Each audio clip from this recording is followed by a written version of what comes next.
The Ruger 1022. The greatest mass-produced affordable .22 rifle, period. End of sentence. I don't often make pretty definitive statements like that, but I feel pretty comfortable making that one. It's not the best for everything. It certainly has its shortcomings, but it is almost unarguably the best .22 rifle on the market for most things, for most people. From a farmer in the middle of nowhere to a young man growing up in the suburbs that wants to get into guns to the Israeli Defense Force. Right? It's a good option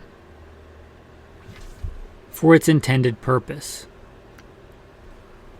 I still have my Ruger 1022. I was still out training with it the other day when I was training and trying to come up with a modern rifleman's course of fire for you guys. The first one I shot it with was that Ruger 1022, the one that I bought, that I'm blessed to still have. When I was a young man, so young I wasn't legally allowed to buy guns, so I had my mom go to Walmart and buy it for me, a stainless steel Ruger 1022. Still have it. No telling how many rounds have been through that gun, and how much that has helped me use the talents God's given me to turn resources into skill and grow those talents. I guess I'll go over some rough characteristics. Then I'll probably look on the wiki, a little bit more in depth on the history and things like that. But it's a shoulder fired, about 5 pounds, and there are many different variants, but let's say around 5 pounds, shoulder fired, rotary magazine fed, open leaf sight, semi-automatic, standard 10 round capacity, .22 long rifle. I think the de facto is 1 in 16 twist. Simple, straight blowback operation. And why has it kind of risen to the top? Why has it become the cream of the crop in .22 rifle options? It is, one, affordable. I think I might do a whole episode on like guns that have beat inflation. This certainly would be on the list. It's affordable. Or you can get very high-end custom versions of the 1022, but the regular standard 1022 is affordable. Here's a big one, especially in 22s. It is reliable. As reliable, I think, as any standard model semi-automatic 22 can be. It's so reliable, it's probably as reliable as most other options that aren't semi-auto with the proper ammo. It's short. It's relatively light, it's handy, and it handles well. It's kind of the ultimate plinking gun, right? To just go out and have fun with. Affordable, dependable, acceptably accurate. Getting back to that rotary magazine, a really ingenious flush fit design, really good for field use, so you can get extended magazines. Very, very forgiving of neglect. Especially if you're talking about a stainless steel model, but very forgiving of neglect. It's the standard, right? It is the standard that you pretty much measure everything against in the .22 rifle world. Those are some of the big pros. It's not without its cons. The factory trigger is kind of like a Glock trigger. It leaves a lot to be desired. It is like dragging a piano down a gravel road. It's not great. It wouldn't be great for a polymer striker-fired handgun, let alone a .22 rifle. The trigger's pretty bad. Also, sometimes with the standard models, it can kind of be a pain in the butt to mount a sling to. It doesn't generally come with sling swivels, which is a little odd. Also, the barrel band, it doesn't seem to be that big a deal, but it seems like a little bit of an antiquated design, that barrel band. And completely unnecessary. They make many models without a barrel band. I don't know why they've kind of stuck with it on the standard model other than aesthetics maybe, or just the classic nature of it. Also, the sights could easily come with a good rear aperture peep sight, but it generally doesn't. It comes with a fold-up leaf sight, and that's an acceptable, it's a decent sighting system, and there obviously are many aftermarket ones. One great thing about it, I don't know if they always did, but ever since I can remember, and the one that I bought as a child, and even before that, one that my father had, was drilled and tapped for scope mounts, and really good mounts. I think they come with a rail. I think they even come with an ingenious rail design, so you can mount the older, more antiquated 3/8 dovetail or the standard Picatinny or Weaver style rail. So you get all that options. Or you can, they're so ubiquitous that they make straight direct scope mounts that mount directly to it. So there's a lot of options there for optics, which is a big deal. But even with that, it'd be nice if it came standard with a longer sight radius and a peep sight, more of an M16 style sight, whereas the way it currently stands in a standard model is more like an AK sight. And it's okay. Again, it's serviceable, but again, if we're picking on it here, but again, it's the standard. It's, if you said I'm looking for a 22 rifle, and there's no other caveats, I'm gonna say 10/22, unless you give me a reason for something else, like I want to be able to shoot CB caps, or I want a bolt action, or I want a hyper accurate thing to shoot prairie dogs at the maximum effective range of a 22 long rifle, right? But if you just say, hey, I'm thinking about getting a 22 rifle, I'd say, okay, get a 10/22, right? I mean, it's kind of a no-brainer. I don't think you would ever regret owning, if you're into guns, a 10/22.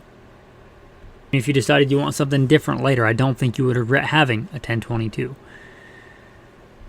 Also, there is so much aftermarket support for it. It's kind of like the AR-15 or the Glock. There's just so much aftermarket support for it. I believe you can build an entire Ruger 10/22, and I guess it wouldn't be a 10/22, but you can build an entire rifle, but with parts not made by Ruger. I believe that's true. That's kind of astounding.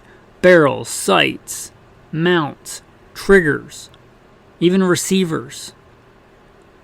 People like Taxol, Volquartsen. It's not all they do, but that's a big part of what they do. There is such a demand for it. All right, let's get a little bit nerdy here. Let's talk about history.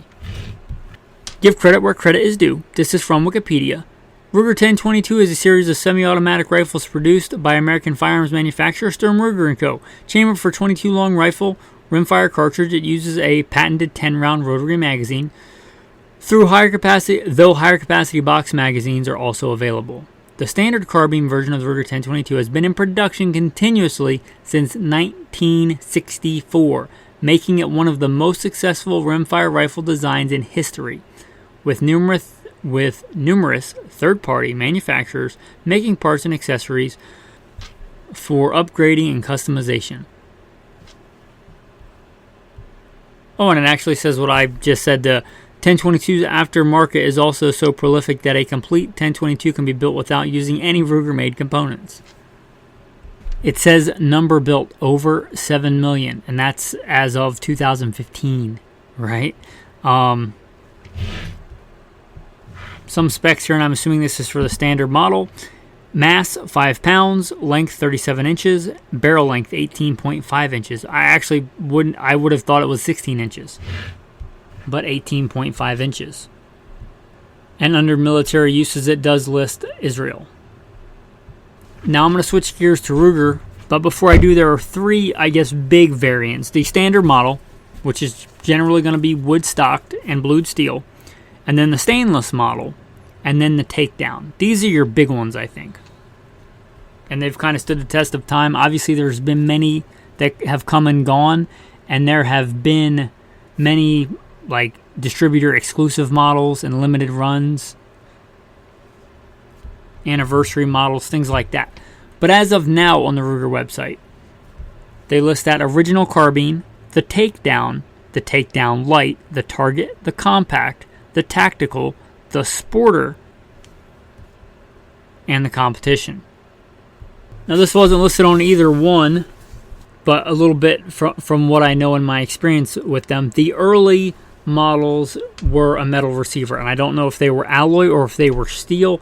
Then they went to a polymer receiver, which I think was probably just fine, but kind of got rejected, I think, by a lot of 10/22 lovers. But I mean, a lot of modern handguns are made with the receiver being polymer, and things like 10 millimeter. So a 22 with a polymer receiver probably had a lot of benefits as far as wear and weather resistance and things like that. But I think people just didn't like it. They thought of it as cheap. Also, the earlier models had a metal, and again, I don't know if it was originally steel or aluminum, but they had a metal trigger assembly. Later models would go back to the steel receiver, but keep the metal trigger assembly. And I don't know if any factory 1022s have metal trigger assemblies anymore. That's just a little bit of what I know of the history of them. Although people may not have liked the polymer receivers, I'm not really sure of any like bad ones. Like, you want to stay away from these model year numbers or whatever. They all seem to be pretty good, pretty standard. Just like anything else with 7 million, I'm sure you can get a lemon, but I've never heard like stay away from this particular sub-variant. Again, just legendary reliability, and part of that is its simplicity. I'm not advising this as a best practice, but you could likely have one, and then when it gets really dirty, spray it with brake cleaner, and then spray it with lubricant, run the action a couple of times, pull a bore snake through it, and it would probably be okay to infinitum, right? For as long as you're going to be alive.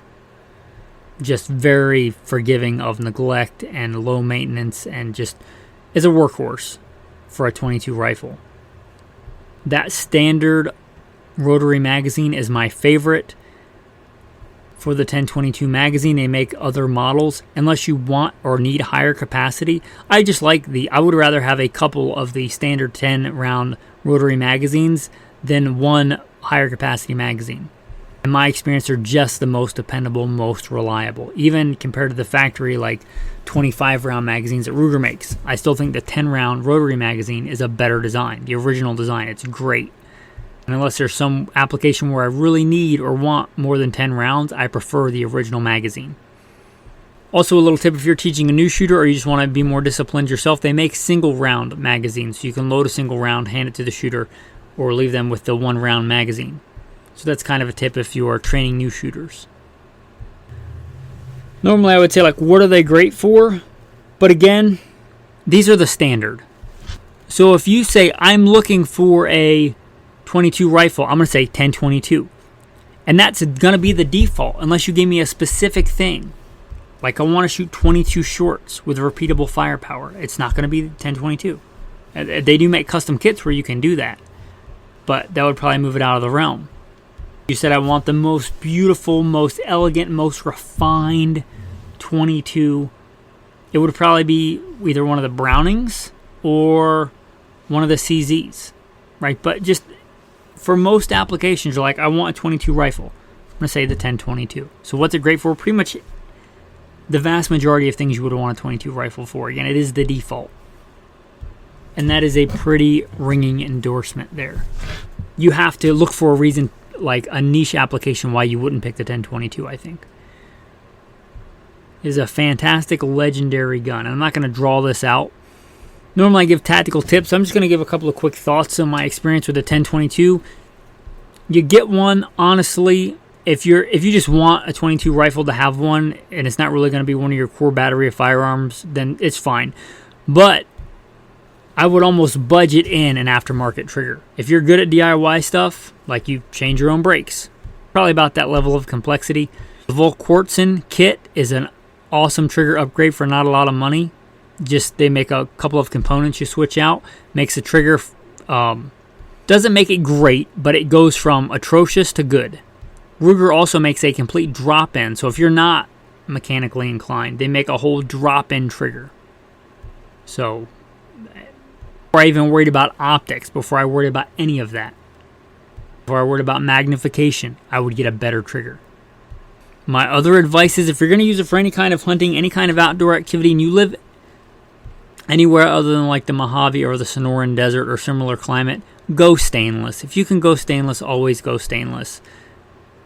Unless you just want that aesthetic and you're willing to put in the extra work. It's going to ride around in a vehicle. If it's going to be in any hot, wet, nasty environments, just get stainless. That's my advice. Spend a little bit more and get stainless.